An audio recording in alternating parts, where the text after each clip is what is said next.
Bible says the fear of the Lord is the beginning of wisdom, and we have a false concept of God. God is a God of holiness, He's a God of righteousness, He's a God of judgment, and a person who faces Christ straight out and deliberately rejects Him, that person is in a totally different category than the person in the middle of China that never had a chance and never heard. The person who deliberately rejects is going to pay a fearful price. Now, Jesus used a number of words to describe it. So does the Old Testament. The prophets used it. It's called punishment. It's called condemnation. It's called Hades. It's called all sorts of things. Whatever it is, and I'm not prepared to say what it is, but what it is, it's separation from God. And that in itself will be hell.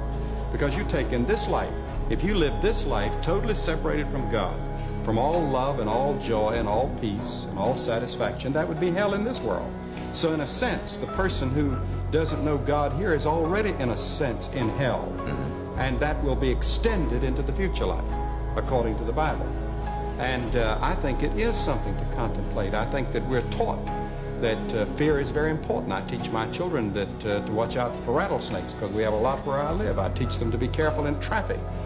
My son flies an airplane. I always say, be careful when you go up there. I want him to have a certain amount of tension and fear as he's flying, so that he doesn't have a wreck and kill himself. And there is a legitimate fear, and I think we should face squarely who God is and what God is and what He demands of us.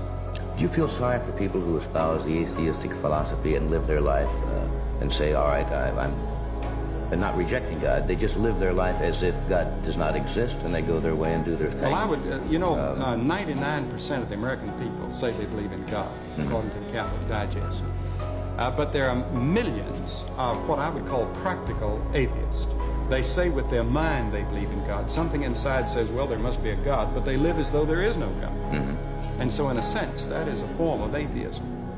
And to those people, I think that's a very dangerous life.